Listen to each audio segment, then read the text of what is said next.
Not a women's bill. चाहिए है कि अगर जो मोदी जी चाहते हैं हो जाए तो जो छोटे स्टेट्स हैं, साउथ के स्टेट्स हैं और नॉर्थ ईस्ट के स्टेट्स हैं, उनका रिप्रेजेंटेशन कम हो जाए। उनको भयंकर नुकसान होने वाला है। 13 अप्रैल को पीएम ने देश को एड्रेस किया और अगर उनके इस एड्रेस का कंक्लूजन निकाले तो उनका कहना है बेहद महत्वपूर्ण विषय पर बात करने के लिए आया हूं।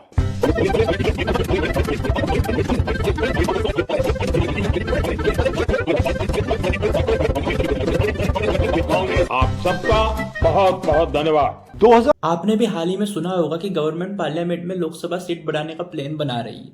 यानी पहले जो 543 सीट्स है वो बढ़कर 800 या उससे ज्यादा भी हो सकती है। और अगर ऐसा होता है तो इससे बीजेपी गवर्नमेंट को काफी फायदा होने के चांसेस है और उन्हें आने वाले 15-20 सालों तक हराना नेक्स्ट टू इम्पॉसिबल हो जाएगा। वहीं गवर्नमेंट पार्लियामेंट में वुमेन रिजर्वेशन बिल ला रही थी जो कि पास नहीं हो पाया और ये मोदी गवर्नमेंट के 12 सालों में पहली बार हुआ है कि जब कोई बिल गवर्नमेंट पास ना करा पाए। क्योंकि अपोजिशन का कहना था कि वुमेन रिजर्वेशन बिल तो सिर्फ एक मोहरा है, असल में तो गवर्नमेंट पार्लियामेंट में सीट बढ़ाकर अपनी कुर्सी सेव करना चाहती है। This is not a women's bill.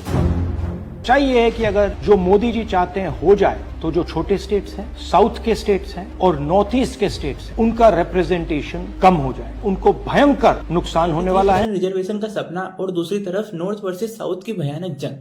लेकिन इसमें असलियत क्या है?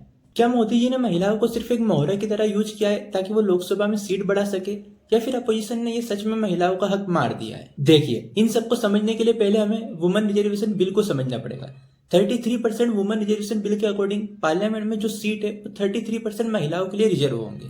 ये बिल कोई हाल ही में नहीं आया है, ये बिल 30 साल पुराना है। 1996 में पहली बार ये आया, तब लालू और मुलायम जी ने ओबीसी सब कोटा मांगकर इसे रोक दिया था। 2010 में मनमोहन सिंह जी ने इसे फिर से पास करवाने की कोशिश की पर उस टाइम पर भी बात नहीं बनी।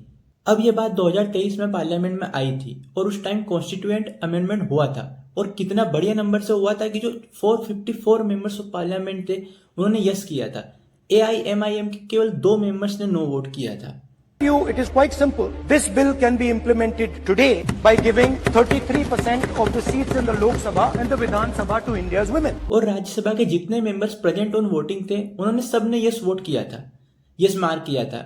उस टाइम पर कंडीशन क्या थी कि जो डीलिमिटेशन एक्सरसाइज जो आने वाले सेंसस के बेसिस पे होगी उसके बाद ये अप्लाई हो जाएगा। सबने यस मार्क कर दिया था। अब एकदम से ऐसा क्या होता है कि 2026 में ये लोग लेकर आते 131 अमेंडमेंट।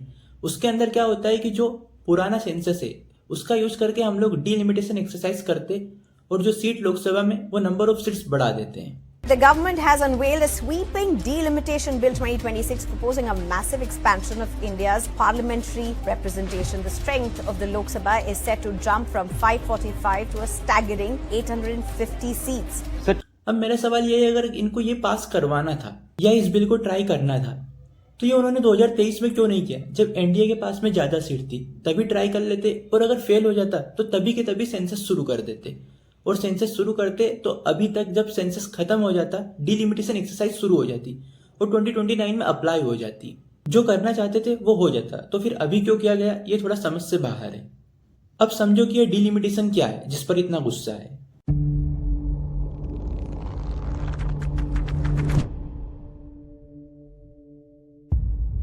देखो, इंडिया में सीट पॉपुलेशन के हिसाब से होती है।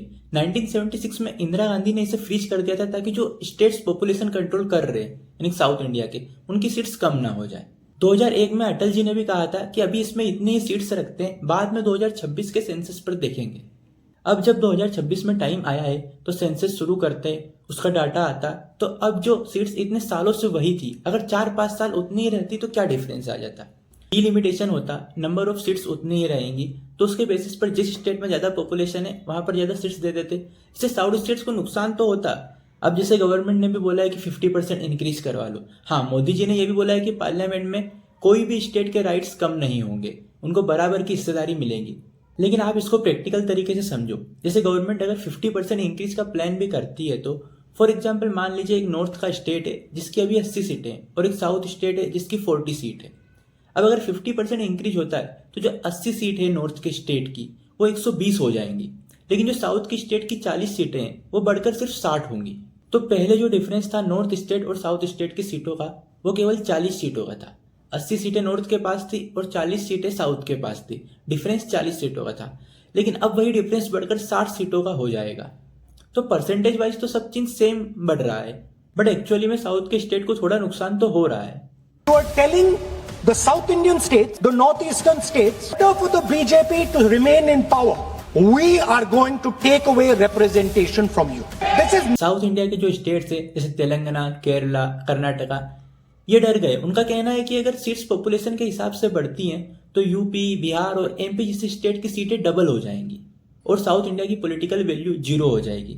अपोजिशन ने इल्जाम लगाया कि Modi ji women reservation bill के पीछे छुपकर हिंदी बेल्ट की सीटें बढ़ाना चाहते हैं ताकि वो हमेशा के लिए पावर में बने रहें। क्या इससे बीजेपी को कुछ फायदा होगा? देखिए, अगर सीट वाइज देखें तो बीजेपी की पकड़ नॉर्थ स्टेट में ज्यादा है कंपेयर टू साउथ स्टेट। अगर नॉर्थ स्टेट में सीट बढ़ती है तो बीजेपी को इससे थोड़ा फायदा तो होगा, लेकिन इस पर सरकार का भी एक लॉजिक है। सरकार का लॉजिक सिंपल है, 1 सिटीजन 1 वोट 1 वैल्यू। अगर नॉर्थ में ज्यादा लोग रहते हैं तो वहां एमपीज भी ज्यादा होने चाहिए। महिलाओं को रिजर्वेशन देने के लिए सीटें बढ़ाना जरूरी है ताकि किसी मेल एमपी की सीट ना छीने। लेकिन वहीं अपोजिशन का कहना है कि भाई रिजर्वेशन देना है तो अभी दो ना, 543 सीट्स में से 181 सीट्स महिलाओं को दे दो। डीलिमिटेशन और सीट बढ़ाने का ड्रामा क्यों करना है?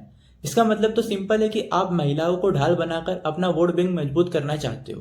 स्टैंड है वो बिल्कुल क्लियर है। अगर आपको करना है तो ओबीसी सेंसस का जो डेटा है उसके बेसिस पे कीजिए, 2026 के सेंसस के बेसिस पे कीजिए, 2011 के सेंसस के बेसिस पे मत कीजिए, क्योंकि उसमें ओबीसी का, पिछड़े वर्ग का कोई डेटा नहीं है। और अगर आप सचमुच में विमेन्स बिल इंप्लीमेंट करना चाहते हो तो आपके पास विमेन्स बिल पड़ा हुआ है, उसको आप इंप्लीमेंट कीजिए, हम आपको पूरा समर्थन देंगे। मगर 17 अप्रैल को बिल फेल हुआ क्योंकि सरकार के पास 2/3 मेजोरिटी नहीं थी। 18 अप्रैल को पीएम ने देश को एड्रेस किया और अगर उनके इस एड्रेस का कंक्लूजन निकाले तो उनका कहना है बेहद महत्वपूर्ण विषय पर बात करने के लिए आया।